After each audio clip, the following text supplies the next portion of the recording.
This is episode 179 on the topic of developing AI-enabled leaders. Now, this is a bit of a unique episode, different than what you usually get to hear on the Manage to Track podcast, because I am streaming here, or I want to publish or share with you a panel discussion that I had on September 13, 2023, that was streamed on as a LinkedIn Live with 3 HR leaders on the specific topic of developing AI-enabled leaders, in which we discussed how organizations, specifically startups, Series A, Series B, companies are using and thinking about AI to help leaders with their leadership responsibilities. It was such a fabulous conversation. I wished we had another hour to dive into it, that I wanted to share this with you here on the podcast as well. Whether or not you're in a leadership position or you are in an HR role, the integration and intersection of AI in leadership and learning and development is big and is growing as in so many other fields. And it's really important for us to think about it and create the space and time to reflect and be interested in how other companies think about it and integrate AI tools along the way. Now, if you want to watch the conversation and not just listen to it in case you are on a podcast platform right now, rather than YouTube, then check the show notes and find the link, the direct link to the LinkedIn live stream below. Otherwise, I'm going to be quiet now. There's a quick introduction to the podcast, and then we'll dive right into the panel discussion. I hope you enjoyed this conversation, find it insightful, and also that it sparks some thoughts and reflections on how you might take some leadership and thought leadership here, or strategic initiatives on what to do with AI as it relates to learning and development or your personal leadership development. So let's get started.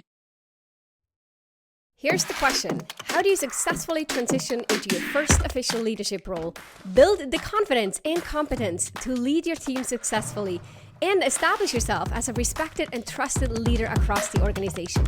That's the question, and this show provides the answers. Welcome to the Manage to Track podcast. I'm your host, Ramona Shaw, and I'm on a mission to create workplaces where work is not seen as a source of stress and dread, but as a source of contribution, connection, and fulfillment. And this transition starts with developing a new generation of leaders who know how to lead so everyone wins and grows. In the show, you learn how to think, communicate, and act as the confident and competent leader you know you can be. Welcome to this panel on developing AI-enabled leaders. My name is Ramona Shaw. I am so grateful to be here and have this live panel today on this very important, pertinent topic. I am joined by Velia, by Velia, Jennifer, and Bilal for this conversation. I'm not going to do the intros. I actually want to hand right over to each of you to quickly talk about where you work at and what drives your interest in AI. And then we're going to spend some time together today to really uncover what are the discussions like in 2023 about the technology, how it's influencing your L&D conversations in your respective organizations, with a focus on the Series A, Series B startup environment and faster growing organizations. We're trying to adapt and reap the benefits in terms of efficiency and productivity, and up-leveling the leaders in the organizations. So we have a really good lineup of questions here I've prepared for us to talk about and address the topic of AI and leadership development and L&D overall, or HR aspects, in more depth, and really talk about best practices and current states of discussion. With that said, Velia, please introduce yourself briefly, and then we're going to head over right to Jennifer and Bilal. Thank you so much, Ramona. Hi, guys. Currently, I form part of the executive leadership team at Trebel Music. As Ramona said, my name is Velia Murillo, and I'm serving as the global head of people. As the first HR hire, I'm responsible for the successful creation of our HR operations. So building from scratch a structure that can continue to support our business growth. I lead the efforts and positive relations of over 100 plus talented folks internationally across culture and time zone and languages in the US, Mexico, Armenia, Indonesia, Brazil, and Colombia. Trebel Music, really quickly, is a fast-growing music app in the world and the only licensed music service that offers on-demand an offline song play for users at no cost. Basically, where Trebel is an alternative to piracy for music listeners in emerging markets. Our Trebel Music app is currently available in Mexico, Indonesia, Colombia, Canada, and the United States. And tell us briefly what drives your interest in the AI space. Oh, that's a wonderful question. For AI, I'm hearing both the excitement and apprehension of HR professionals, while I find myself in the camp that is more, open and appreciates the endless possibilities of what AI can offer, especially in our role, just making it more efficient. I realize that there's other folks that are, more on the worrisome side about what does AI mean? Eliminating jobs or causing more conflict than positivity as far as uh, confidential information. So I'm on the side that wants to ensure that leaders like us aren't left behind. So that's sort of what drives my interest. Thanks so much. Jennifer, how about you? Yeah, my name is Jennifer Ramcharan. Thank you for having me today. I am the Director of People Operations currently at Arcaea. Arcaea, we are in the personal care, hair care, and skincare biotech space. So look for us in the next month. We are launching a line of perfumes. And through DNA sequencing, we were able to bring back some extinct flowers. So the scents of those perfumes are these extinct flowers. For me as a people leader, I'm really focused on efficiency, automation, using data to drive insights, scalability, talent acquisition, and diversity. And I see AI playing a really great role in all of that, as long as it's used to the earlier points, right? Smartly, thinking about data privacy, security. But I think it's an enabler in all of the ways of pushing HR so we can get out of the space of just being task oriented and really being strategic leaders. Beautiful. Thank you, Jennifer. Bilal, how about you? Absolutely. Super excited to be here with the team. My name is Bilal Azam. I run all things head of people and talent here at Prairie.ai. Prairie.ai, we are a freight automation platform, helping automate basically everything when it comes to booking trucks between shippers and carriers. We use machine learning, automation, and AI ourselves for our platform. And so how does AI relate to me? It's part of what our business does specifically. So if we're using it for our customers, seeing how we use that internally, help kind of 10x our productivity to 100x our productivity down the line. Something that's very, very near and dear to us as people leaders and as a company as a whole. As Jennifer and Velia both mentioned, there are, AI is a tool, in my opinion. It has to be used the right way in the right circumstances. It's not a replacement, in my opinion, for any job out there. More so, it's an ability for our employees to be able to level up their roles up and then use AI to do those mundane tasks that maybe we don't need to be doing anymore. Yeah. Nice. So let's dive in. The topic of AI has really taken over, right, with the introduction of Chat GPT back in November. And I think we all have gotten onto that or jumped on that wave or surfed the wave and been surfing that wave for a while now. And I feel this is a really good time to look at what has actually come out of it, right? We're testing with it, we're learning about it, we're seeing different use cases, and what is the status now? What is the state of the opinion or the state of mind in your organization? Briefly, when you look at research that came out in August by AMD, who said that 67% of IT leaders believe that AI can increase employee efficiency, which is interesting. And in fact, it always almost surprised me not to see that number higher. But again, that speaks to the fact that we have people more on the risk averse side and being more mindful and cautious about the introduction and use of AI, as well as then having other people at the camp of being optimistic and really seeing the benefits that it can bring to employees. Let's start with you, Bilal. What are currently what's the state that you're in, and how do you see AI intersect with the L&D space or the HR space overall? Absolutely. So for AI with us, we were pretty early adopters, I believe, for Chat GPT as the first large language model, and looking at many others along the way. In terms of adoption for us, we offer Chat GPT Plus licenses to all of our employees who choose to sign up for it. It's not a mandate, but what we do is we like to have some discussions around how you could use the tool how leaders can use the tool. And just, again, that 10x productivity is a phrase that we use a lot over here. How it's affected the L&D space for us? My belief is that we all have a finite amount of time that we can learn in, or that we can, gain skills in. And the options we now have are: do we learn how to do that one skill? Maybe it's better writing ability or better communication ability, or how to do effective leadership, something like that. Or we learn how to use a tool that can do that job repetitively for us and other things on top. And so when you look at how it's affected L&D for us, my belief is that instead of learning how to do that one thing, let's learn how to use a tool that can do that one thing and many others in that same amount of time. And so in that way, you're allowing yourself and your team to 10x their productivity, because they know how to use the tool that can do so much more. So that's probably been the biggest effect we've seen. There's also other areas, like other tools out there besides large language models, things like Tome. Tome is a presentation builder using AI. So using different tools like that allow us to build better presentations, better content, make learning a little bit easier for those who are visual learners versus written learners, another way of absorbing information. And so AI has really become a big part of how we like to grow our team overall. That's really interesting. So it sounds like you're really pushing the learning down to the leaders who say, like, we're going to give you access and each of you figure out how to best use it and what are some of the tools.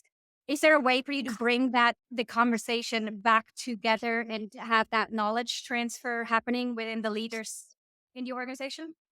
Great question, Ramona. That's actually something that we just acknowledge ourselves as well. And so we are starting to do monthly manager meetups, where we will have our managers come together and we'll kind of share lessons. They're not always going to be about AI, but anything around how they had better effective one-on-ones, how they helped do their individual contributor level work while also being a people manager. How do they balance all of that? And a lot of times AI will come into those conversations because of its productivity support. And so we like to use that as a single forum. And then we also do town halls every 2 weeks. And typically once a quarter, twice a quarter, we'll have a section around new tools that we're using or productivity increases that we can do. And AI always will jump into those conversations as well.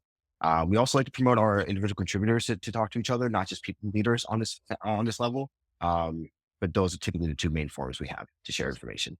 Mm-hmm. Love that. I wanted to have like the emoji, clap emoji. I love those manager round tables or meetups.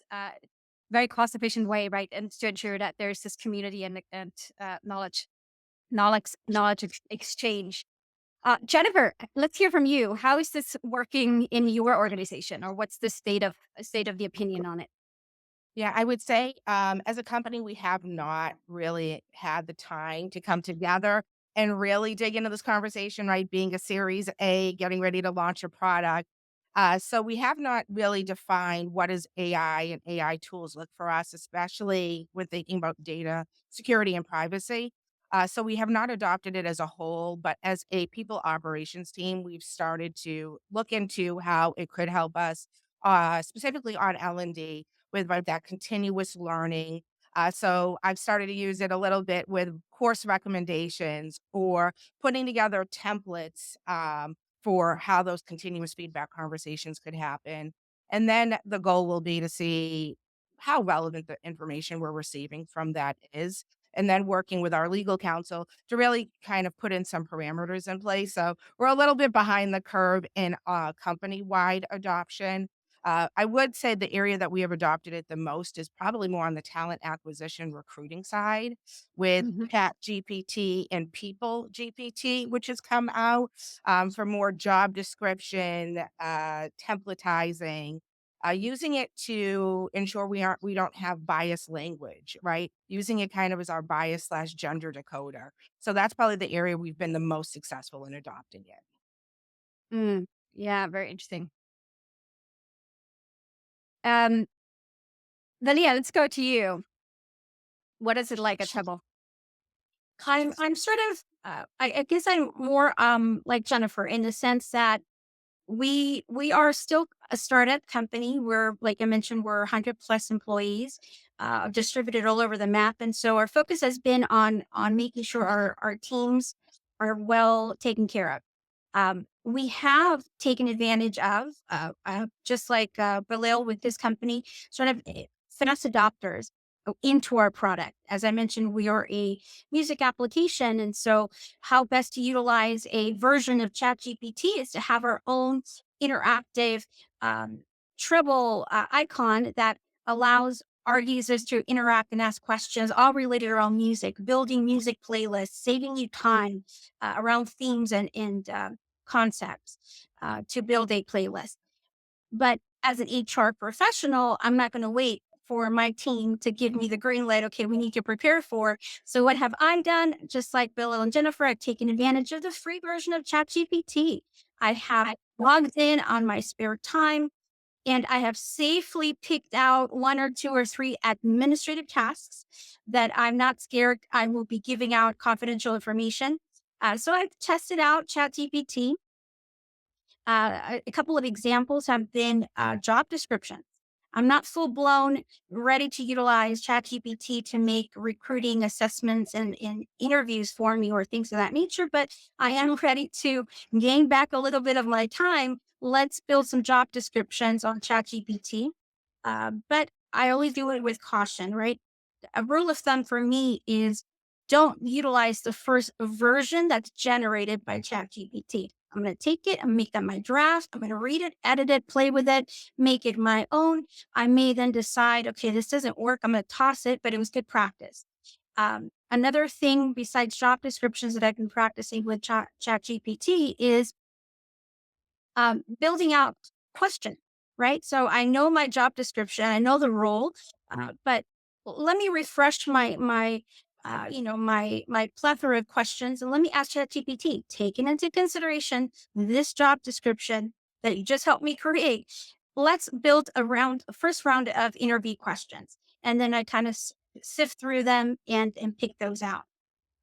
Because I am working for an international company where languages are abound, I know 2 languages, English and Spanish. I'm not quite yet fluent in Armenian or Bahasa, for example.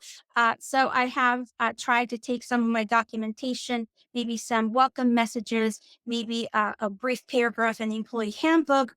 And to make a good employee experience, I'll use ChatGPT to help me translate it. So those are just some of the things that I've been using.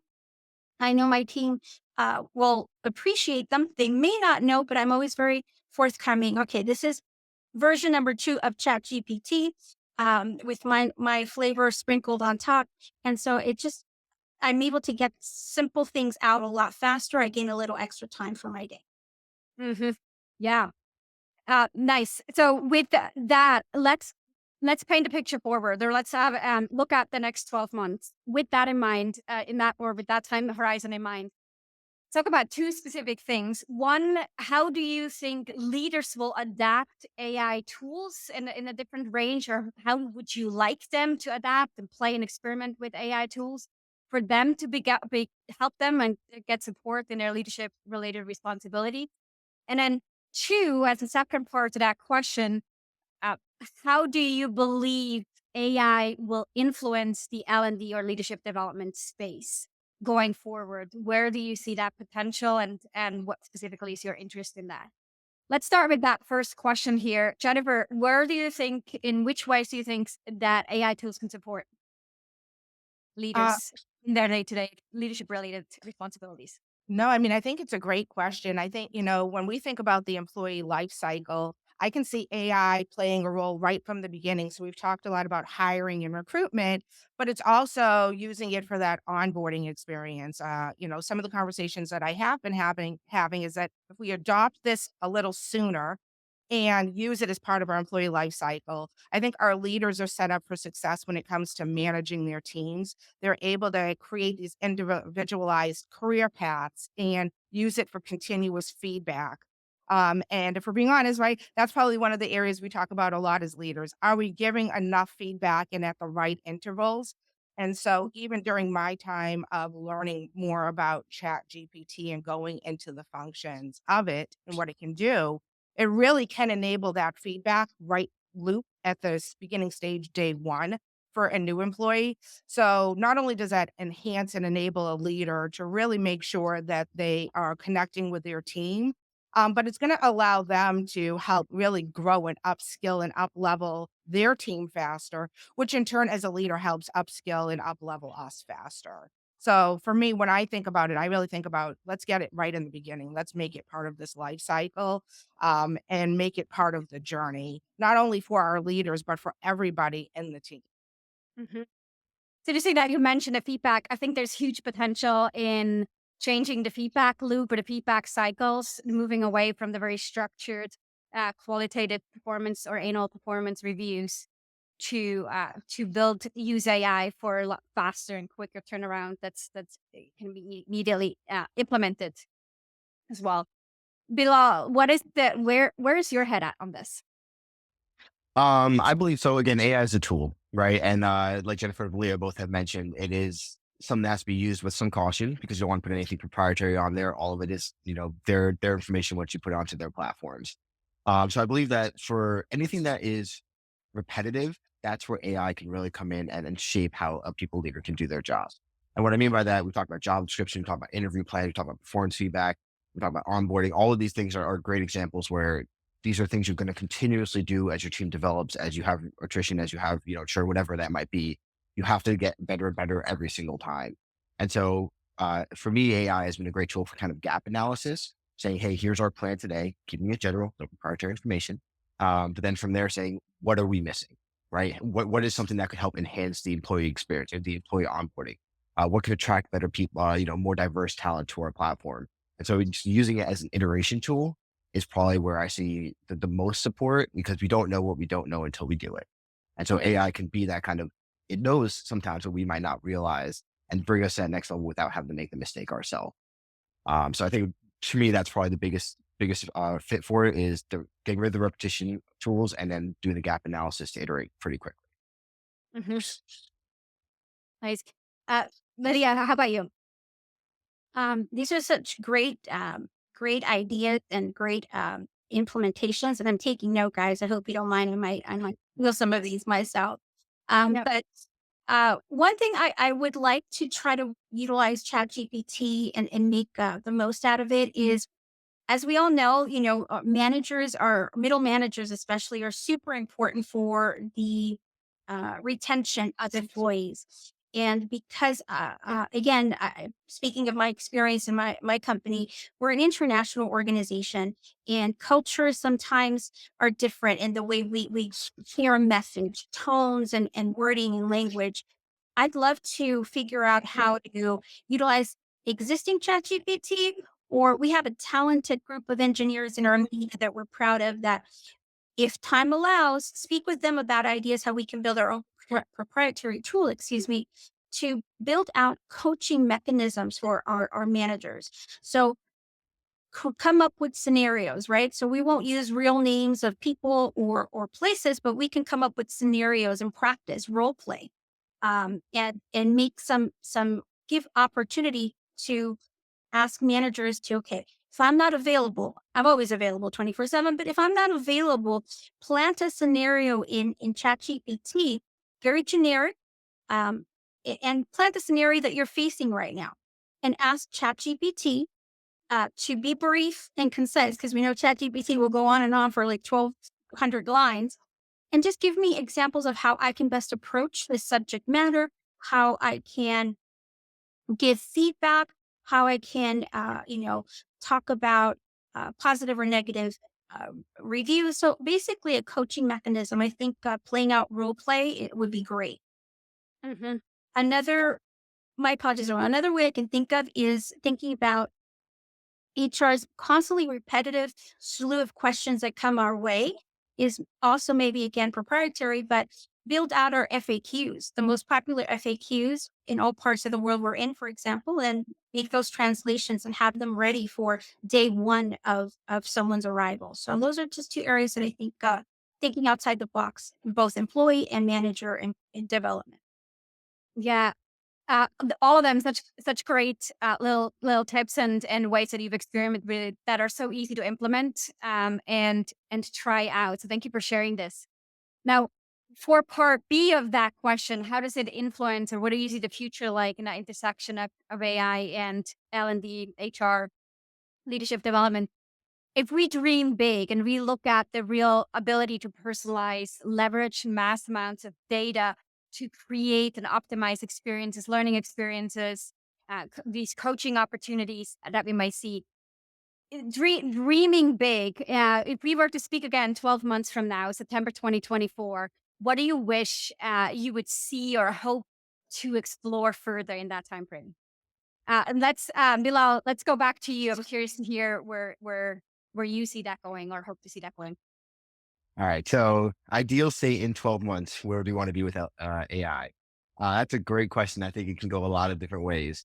When it comes specifically to people management, my hope would be to see all the mundane tasks, all the things that a manager doesn't want to do, besides like the performance management and difficult conversations they have to have, all of that would be automated.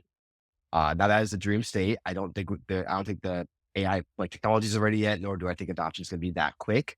But to be able to see a manager truly able to focus on developing their team, pushing their team to that next career growth level they want to be, really focus on metrics like retention and productivity metrics and velocity, like product velocity, things like those would be fantastic. As an example, I think a lot of us as people leaders and as middle managers might see that reporting, it could be something that takes a lot of time, right? Making sure that we have our project plans updated, Salesforce is updated for our sales team, whatever those tools are they use, putting that work into making sure that, their higher ups or whoever has the visibility they need to report metrics at a high level.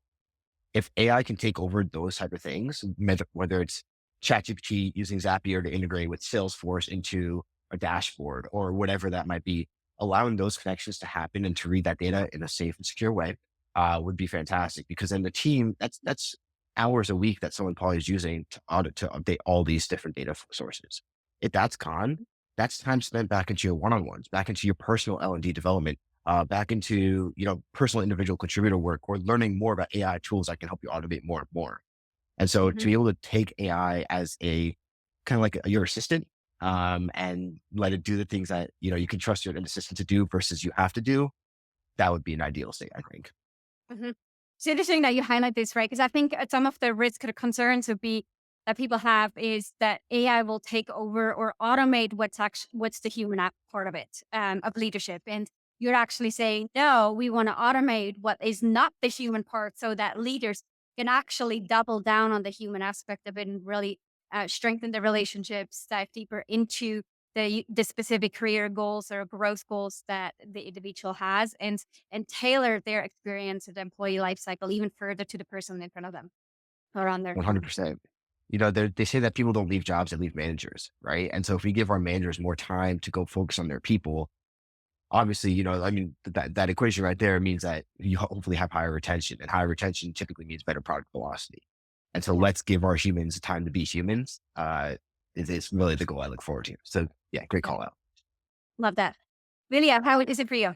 What is your dream state 12 months from now? I believe that the part of our title, I believe all of us have it, is the word human, and Bilal is touched on it. I think rather than be scared of the technology, the innovation, the what could be, the what ifs, we have to take this a day at a time and utilize this to our advantage. The thing that I think will come to be more important is the human aspect, is the fact that we're going to get so caught up with automating a lot of things. The one thing that AI won't do, at least not in my lifetime, is prevent the need for connection, the need for empathy, the need for feeling, the need to, back, if I take this back to my customer call center operation days, humans need humans. Humans want someone else to listen and empathize. They can go to the chat box and get a quick, frequently asked question in seconds. They actually, even if I, as a human, am going to repeat the same thing, they want to hear it from me. They want to hear that they're being heard, that they understand all the pleasantries that won't go away. In my current position, I would love to see us taking advantage of Chat GPT in some way, or our own proprietary, because I think the only way, this won't be a one size fits all for companies. So we need to learn how to create our own tools. And I would love to take advantage of this for well-being, how to help, find ways to cope with stressful day. That maybe my my teammate will not always come to me, but they can go to Chat GPT and maybe get a few tips and tricks of how to manage the workday in a mental state, you relieve stress. That I think we can go with this for so many ways, but I think the human aspect of our role will be even more important. Communication, facilitating communication, and I think properly prompting Chat GPT is another way to improve our communication. If you don't prompt it, instruct it, give correct parameters, you're not going to get the outcome you want. So practicing our own communication. Yeah. Mm-hmm. Yeah, it's actually, you build on something that you said earlier too there with the intercultural barriers or challenges that sometimes come up, including the language barriers. That I really see a great potential there to help leaders be able to tailor more, to recognize potential biases, to adapt and learn and be coached through different communication styles to better meet people where they're at in terms of the cultural background, or the location, the language that they may speak, and or cultural norms to build that awareness. And we're not all the same, right? And sometimes, especially coming from the US, we may have a bit of an US centric view, and then recognizing, wait a second, I'm working with all different cultures and I recognize these little nuances, but I'm learning on the go. I'm learning through mistakes potentially, or through challenging moments, versus really getting coached and building that awareness up front that then helps us be set up for success in those different situations. Agreed. Beautiful. Jennifer, how about you? I agree with everything they said about the mundane tasks and kind of handling that. But for me, when I think about the landscape, I focus a lot on emergence. So whether emerging leaders or succession planning, and as HR or people ops leaders, we have all of this data. And I'd love to see, in a way, right, obviously mining, data security and privacy, to be able to take all of that and use it to analyze the data that we have and figure out who are our emerging leaders, who are the people within the organization that might be even right for a role on a different team. As we think about succession planning, using that data to really see who were the high potential individuals we already have within the organization. Because I think it is very hard. We do have all of this data, and I would really love to see AI synthesize it and then be able to use that to kind of start doing some predictive analysis of, whether that's even our internal employees, right? Figuring out how long do employees that we have typically stay at an organization, and even using that as an influx to start a new conversation with that person, right? We're coming up on that 3-year mark.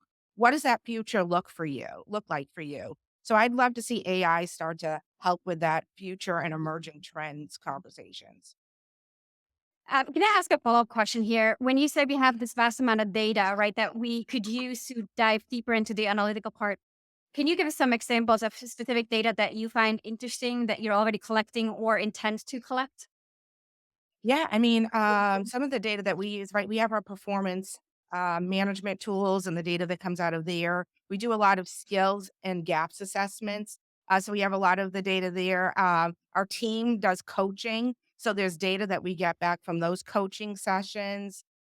Even social network, analysis, figuring out who really our ambassadors are outside of the organization and how do we utilize them more within the company.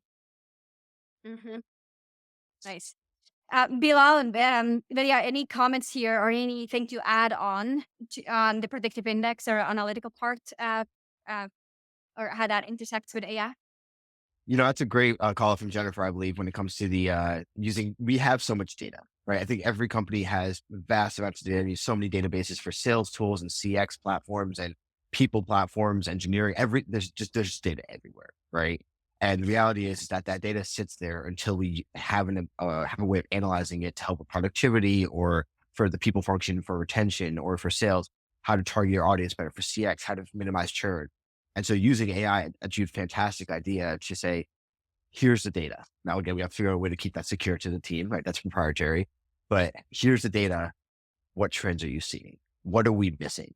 Right? Being able to ask that open-ended question and have a supercomputer in the back end process all of that for you in real time and say, hey, Did you realize that your small to mid-sized business cohort has become 50% of your business with a sales cycle of 15 days? Why don't we try? Are there more here that we can look at? Simple example for sales. Let's say for CX, if they talk about churn, there's a lot of times a net dollar retention is a big metric for them.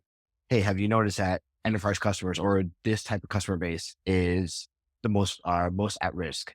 Why? Here's analysis of the data and the calls you've had. Maybe the CSM is not as in tune with a small to mid-sized business. They've been churning high levels because of that. These are things that can actually be actionable by your business to support business goals.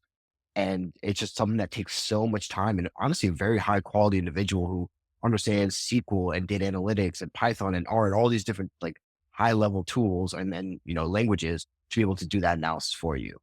We have a platform that can do that automatically. If there's a way we can do it securely, I mean, we have to do that. Otherwise we will be left behind. So that was a great call, Jennifer.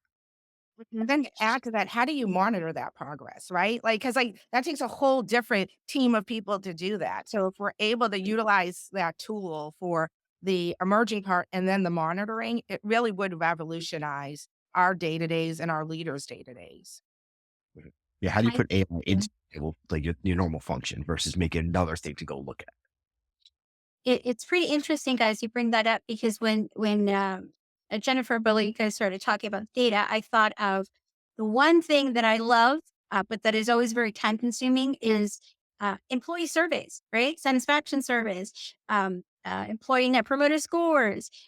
They come in and they come in fast, but how do I take all that information and then over time am able to see the jumps, the peaks and valleys of satisfaction or dissatisfaction, and being able to quickly identify some of our surveys that we perform are anonymous, and some of them at times, depending on the comfort level I feel, depending on the topic, they actually will have names and the part of the world that my team member is answering from, so that I know how to address them, when to address them. So that's the immediate thought of when we started talking about data outside of the usual.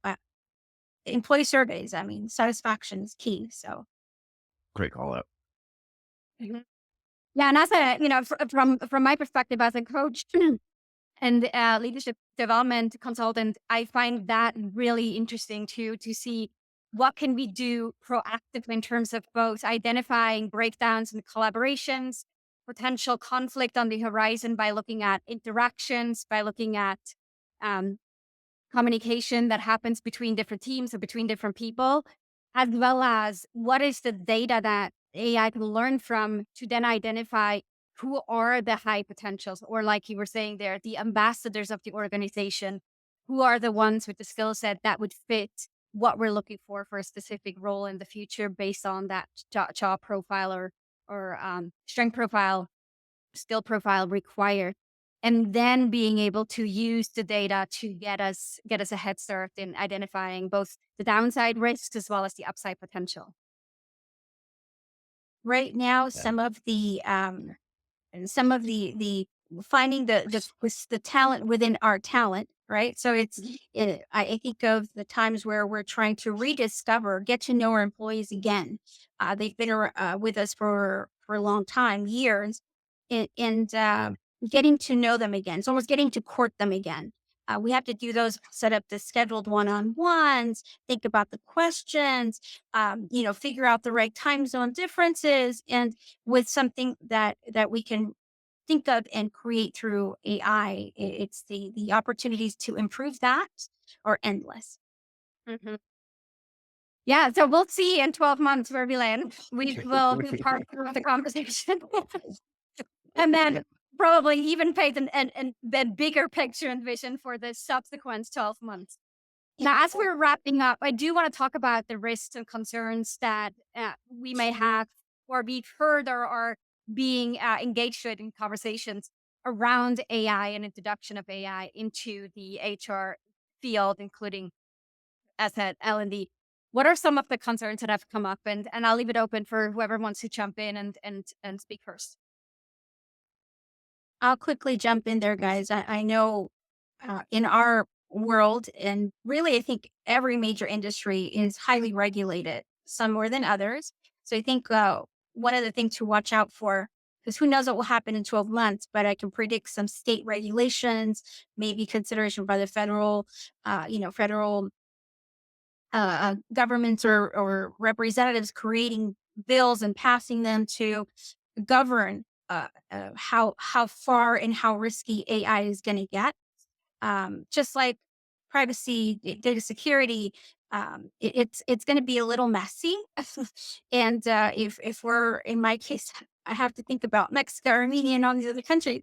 And I'm still a small team handling this. That's on my radar and a big concern for me. It's hard enough trying to just do the day-to-day regulations that we have to worry about with employee law. But on top of that, sort of maneuver and do the right dance around those regulations. So yeah. Mhm. Yeah, I would say my biggest concern is definitely the regulation and the proprietary data. All of these large language models have the kind of disclaimer that what you put in here is not our information to learn on, which means it's a very large limiting factor. Our engineering team could never put code into that thing, even though it could be a great code quality assessor and figure out the gaps. That's proprietary data, especially for our CX team and stuff. They can't put our customer data onto there because that's again very proprietary and safe information. But besides the data security, I think the next thing is the blind acceptance of what an LLM will say to you. And what I mean by that is that, there's already examples out there where you feed something into Chat GPT, it's only learning from September 2021. And so if people put in there, hey, how does employment law affect this? It spits out an answer for you. Again, this is just a large language model. It's just assuming this word makes sense after that word and spits it out for you. It doesn't really have intelligence to it. And so my worry is that people start blindly following and say, oh, well, ChatGPT said this is right, so I'm going to go with it. And that's where you have to remember this is a tool, but we are still the humans that are monitoring that tool and using that tool and have to validate what it says. I get a little worried about people thinking it as a replacer again versus just a tool in their tool belt. And I agree with that too, like that over-reliance. For me, when I think about it, I worry about the bias and fairness. These algorithms inherit bias from, right, the data they're trained on. So it can result sometimes in like unfair or discriminatory outcomes. And so my worry is that making sure that as leaders, we ensure the systems are regularly audited for bias and we take steps to mitigate that. The other part of this is that I call it that transparency and explainability of these algorithms. They're complex and they're difficult to interpret. So making sure we understand and we strive for the transparency, that explainability factor in all of the decisions, because it's how we maintain our employees' trust. So if we can't explain it or understand it, then we should need to make sure that we don't roll something out that's going to wither away or degrade the trust that our role is to build within the organization. Hmm. Yeah, and to add another part there, building on a bit of the recognizing that this is just a tool.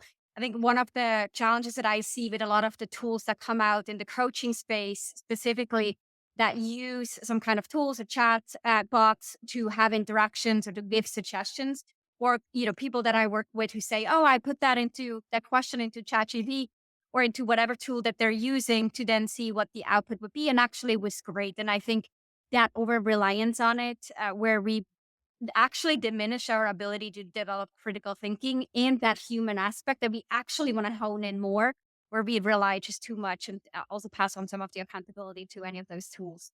Um, Definitely a concern that I see. Agreed. It reminds me of something that happened. It was in the news where it could happen to the most intelligent of people. To really take Chat GPT generated results and apply it and share it with the world. You guys probably heard it. It was a lawyer who took some content and put it out there to the world where it was outdated. It wasn't even real. I think it was. But I think one of the things that as HR leaders and just executives and professionals in everyday day-to-day work is remind our team members that don't be scared of this. Here's some parameters that these are things that we're using it for now that are okay for you to try. And like I said it early on, keep practicing with it. It doesn't have to be like serious. You could take a break and just play with it. Ask it ask it questions that you know the answer to and see what it says, right? And treat it. I think of it as sort of like when you first started learning to ride a bike, right? With the training wheels. That's what's happening with AI for me. That's the way I'm taking it. It's gonna be a while before I decide I'm gonna go full steam ahead, take off the training wheel. But in the meantime, this is good practice.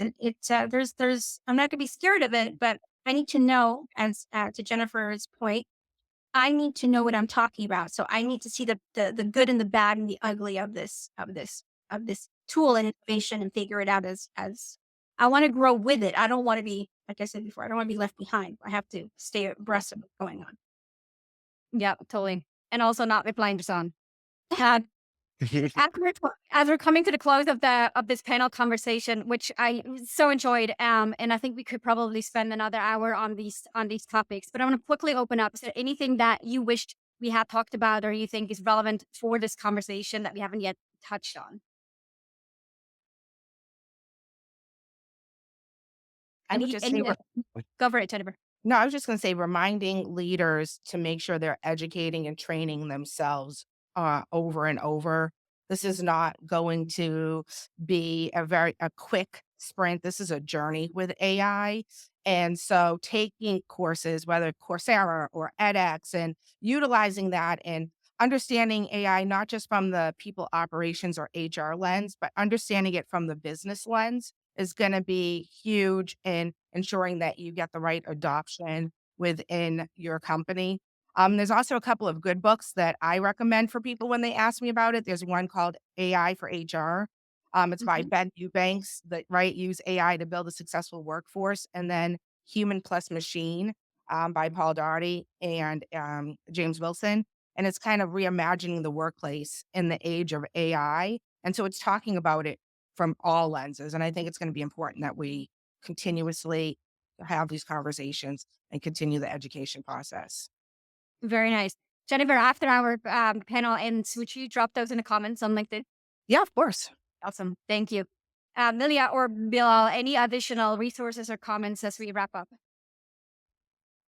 I would say online, there's a ton of these cheat sheets for Chat GPT. I don't have a specific one I go to, but what I do is almost on a weekly basis, I will just Google it, or I'll even ask Chat GPT to give me a little cheat sheet for it. And to me, that's been a really big helpful part of learning how to use the tool, because it not only tells you the languages it can talk in, it tells you, the tones it can speak in, the right way to prompt it, how to specify, prompt after prompt. And so to me, a big thing to look at there would also be, how do you refine your ability to use it? Because again, it's a tool. It's only going to be as good as the user putting information into it. Which also, by the way, right? A huge, very closely, a huge opportunity to step up as a leader and really dive into this, to then be guiding the conversations and the initiatives around AI. Exactly. Yeah. Yep. I'll add one quick thing in there, Ramona. I follow you, and I have been following you for a while. I think taking advantage of LinkedIn, it is something that all of us in HR, we were very active on. Try to, find the right people to follow. Don't do this alone, right? And creating opportunities. It doesn't have to be a live panel for us to keep discussing. I'd love to continue conversations, and for anybody that's listening live now or ends up, looking over or listening to the recording, I'd love to have conversations about it. What are people thinking? What's on their mind? And just connect. There's so many. I know there's plenty of academies that offer courses just for HR, just 6 months, 5 months. Just keep learning. Just be open to exploring this this new world that we're emerging in. So Absolutely. That great point to end on. So let's keep that conversation going. And for anyone listening who's also interested in it, please comment or reach out to the panelists here as well, to stay in touch. And we'll definitely do a part 2. So that's going on the schedule for 2024 to follow up on it. For any of the resources that you have mentioned, again, if you drop those in the comments, I'm sure people will appreciate that as well, or any additional tools that come to mind as you reflect on our conversation. Thank you, everyone, so much for listening in, and for the 3 of you for joining us this morning on the panel on the topic of AI and developing AI-enabled leaders. Thank you so much for being here, and a great rest of your day. You too.